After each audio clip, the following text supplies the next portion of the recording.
Hello folks.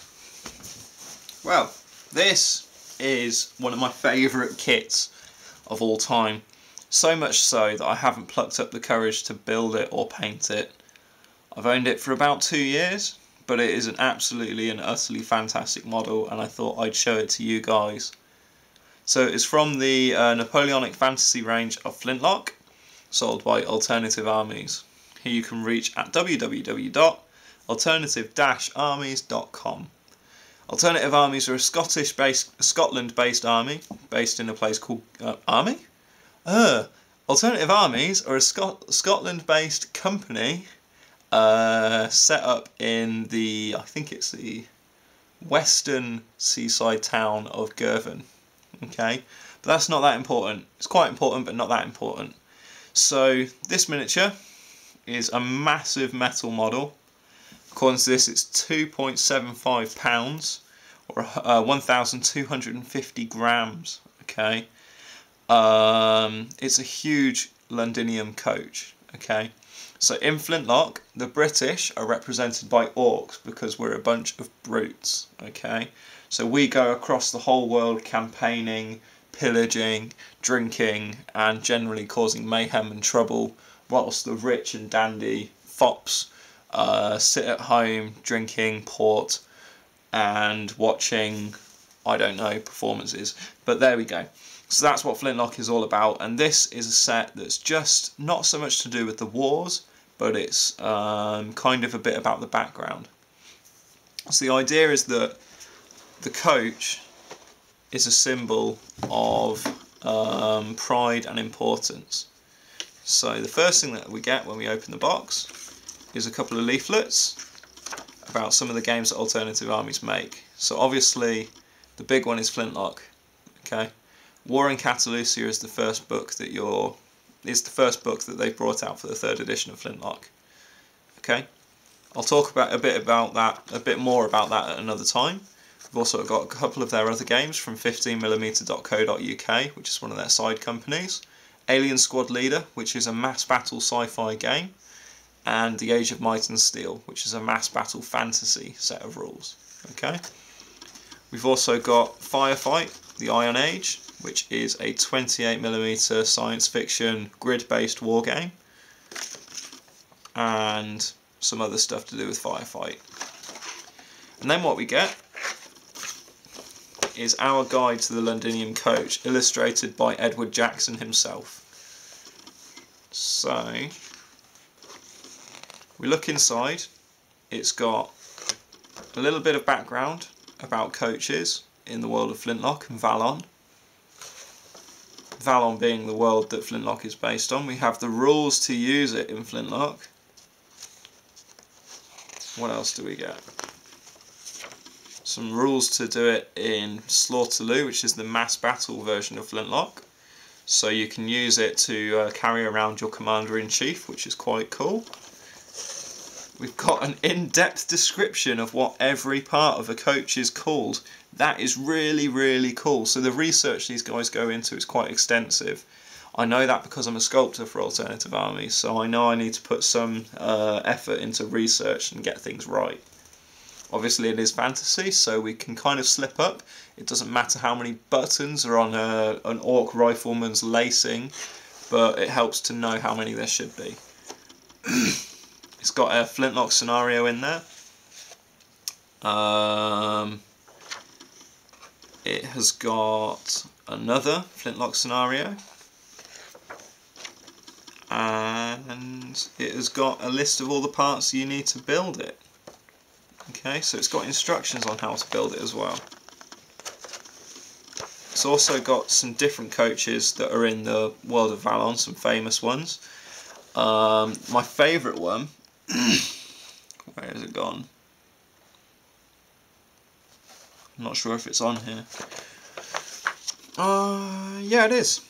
Yeah, Taddeo Polo's State Racing Coach. I really want to make a conversion kit for this. So Gavin, if you're out there watching, please let me sculpt a Taddeo Polo, a big fat toad king to sit inside, some toad guys to ride on top, and some hippos to pull it. That would be really cool. But anyway, that's not necessarily going to happen for some time. I think that's part of why I haven't made this one, is because I do want to make my own one. I've got a big Todoroni army, and I think this would be a really cool thing for my Commander-in-Chief to ride around in. But anyway, that's the instructions. Inside our big box, we get 3 boxes. Okay, which one do I open first? So I am going to open this one first, okay? Inside, we get some rather huge pieces, okay? These are really big slabs of metal. That feels like, that looks like the roof to me. And this is just, it weighs a ton. It's a massively heavy piece of metal.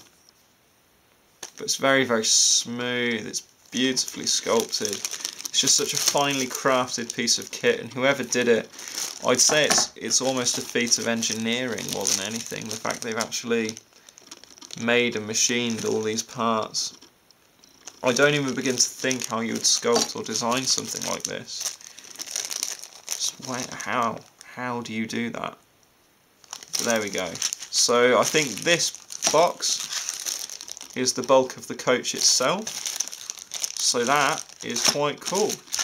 Okay, I sometimes wonder if this kit would be better in resin, but I quite like the fact that it weighs a ton. I really like that. It's like the Trollker for Flintloque. They're quite big models, and I've always said maybe they should be in resin to be more affordable, but there we go. Okay, so what else have we got? About the Trollker, I like the fact they weigh a ton anyway, so I think it's cool they're a metal. But there we go. Right, so this is one of the coach drivers. Hopefully you can see that.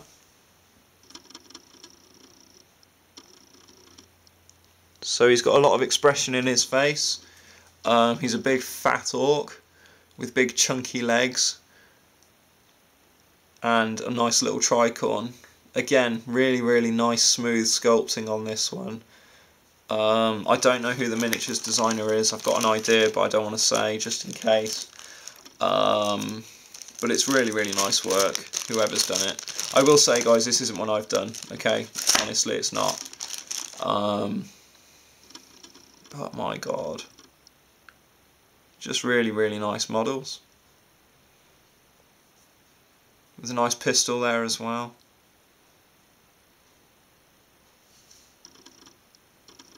But there we go, yeah, so hopefully I'll get this one built and painted for you lot as well.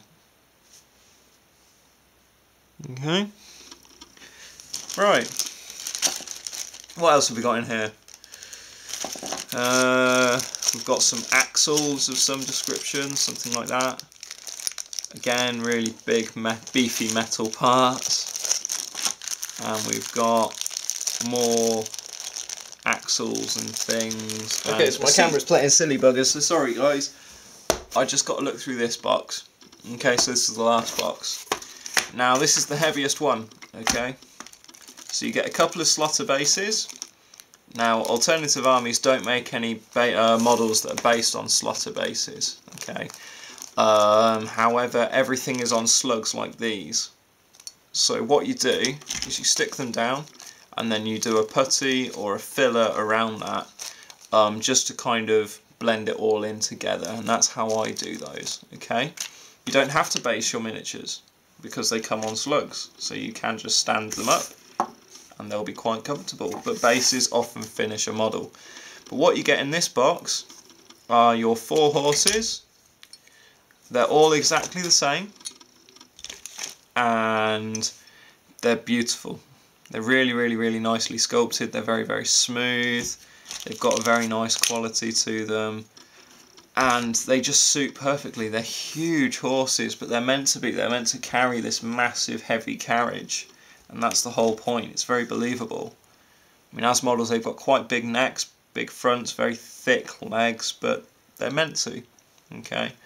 They're things of beauty. The reason they're all the same, I've spoken to Gavin Syme, who is the creative director of Alternative Armies, about this, and it's basically, when you're making a mould, you have to be careful about what you put in it. So how much is it worth to have 4 different horses when they're all going to look pretty much the same anyway. Most people won't be bothered about that. They want different character models, not different horses. So that's the reason they're all the same, and I don't have an issue with that. If you do want to see a conversation with Gavin Syme, actually, I've got a interview with him on my channel already that you can check out. But there we go. Okay, so that is box number 3. Yeah, so, sorry about that, guys, but yeah, I need you guys to tell me that you want to see this. If you tell me in the comments or private message you want to see me paint it, then I will. Okay, so do send a message, like if you like, comment if you want to, and please hit the subscribe button because I'm sure you'll see more Flintloque stuff and more unusual models coming onto my channel soon. Cheers for watching, guys. Bye bye.